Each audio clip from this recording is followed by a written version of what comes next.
সবাইকে আমাদের বাংলাদেশের বিজয় দিবসের শুভেচ্ছা। আজকে 5ই আগস্ট, আজকে ছিল বাংলাদেশের বিজয় দিবস।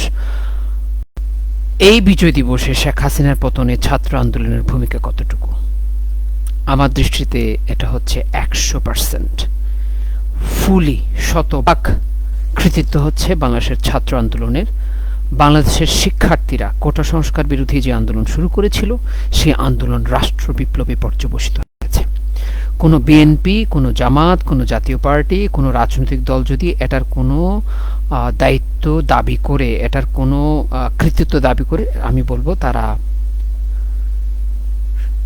নষ্ট মাথার অধিকারী। তারা নৈতিক সমর্থন দিয়েছে, কিন্তু সমস্ত বিপ্লবের সমস্ত কৃতিত্বের দাবিদার বাংলাদেশের ছাত্র জনতা।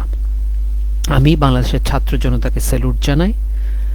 আমার দুর্ভাগ্য যে 2024-এ আমি ছাত্র ছিলাম, কিন্তু তারা এই জনবিপ্লবের মূল নায়ক।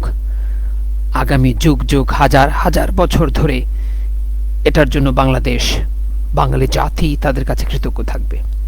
আমার কয়েকটা পয়েন্ট আছে, আমি ছাত্র ভাইদের কাছে নিবেদন করব। নাম্বার 1, তারা যেন এই আন্দোলনকে নিয়ে একটি ওয়েবসাইট করে, একটি ফেসবুক পেজ সহ বিভিন্ন সোশ্যাল নেটওয়ার্ক সাইটে পেজ করে, সেন্ট্রাল একটা পেজ, যেখানে এই ছাত্র আন্দোলনের সমস্ত documentation, audio, video footage, paper cutting, video cutting, সাক্ষাৎকার, সমস্ত কিছু এক জায়গায় থাকবে।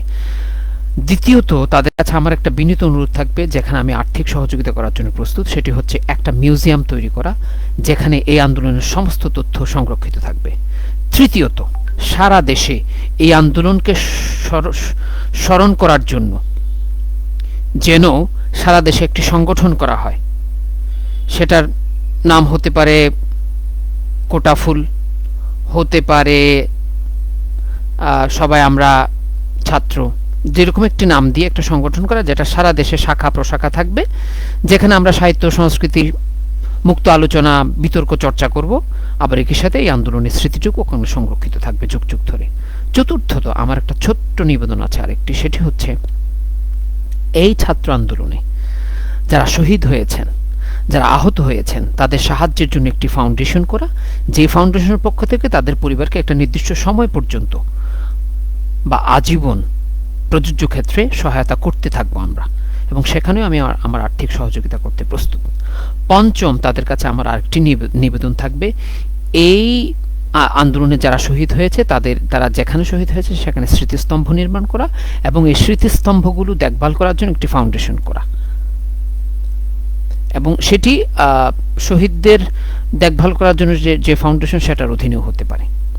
ষষ্ঠত, আমার যেটা নিবেদন থাকবে সেটি হচ্ছে এ সংক্রান্ত লেখালেখি, পাঠ্যপুস্তক লেখালেখি করার জন্য, গবেষণাগুলো এক জায়গায় করার জন্য তারা যেন একটি ন্যাশনাল কনফারেন্সের আয়োজন করে, জাতীয়ভাবে যেন ম্যাগাজিন পাবলিশ করে আমাদের কাছ থেকে, সারা বাংলাদেশের কাছ থেকে লেখা আহ্বান করে, যেখানে সবাই এই ছাত্র আন্দোলনে লিখবে, এবং একটি কনফারেন্স হবে, সেখানে পেপার প্রেজেন্টেশন হবে, সুন্দর একটা ডকুমেন্টেশন হবে।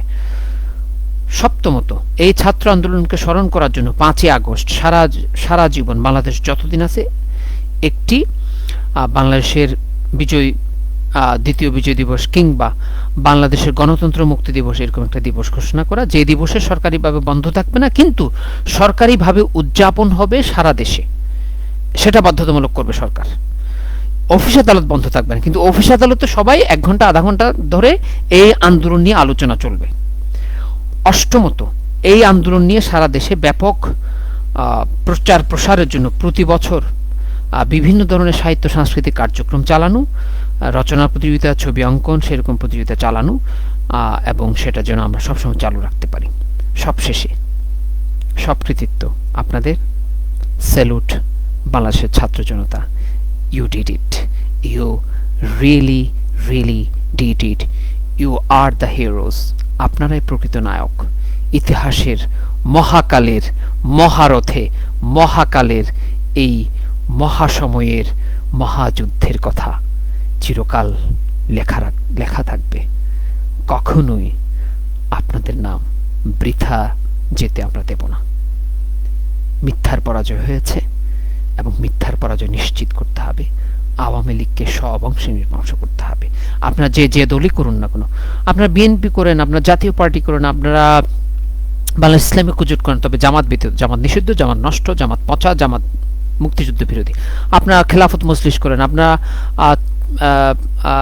ইসলামী শাসনতন্ত্র ছাত্র আন্দোলন করেন বা ইসলামী আন্দোলন করেন, আপনারা কমিউনিস্ট পার্টি করেন, আপনারা জাসদ বাসদ করেন, আপনারা লেবার পার্টি করেন, আপনারা কল্যাণ পার্টি করেন, আপনারা এলডিপি করেন, আপনারা যে দলই করেন না কেন, কিন্তু সবার উদ্দেশ্য একটাই, ইভেন আলাদাভাবে নির্বাচন করেন, আলাদাভাবে ক্ষমতা চান, কিন্তু না, সবার মূল উদ্দেশ্য একটাই, আওয়ামী লীগকে সব অংশে নির্বংশ করা। এবার যে যার মতো করে নির্বাচন করেন, এলডিপি ক্ষমতায় আসলে আসুক, বিএনপি ক্ষমতায় আসলে আসুক, জাতীয় পার্টি ক্ষমতায় আসলে আসুক, সমস্যা নেই, কিন্তু আওয়ামী লীগ বাদ দিয়ে।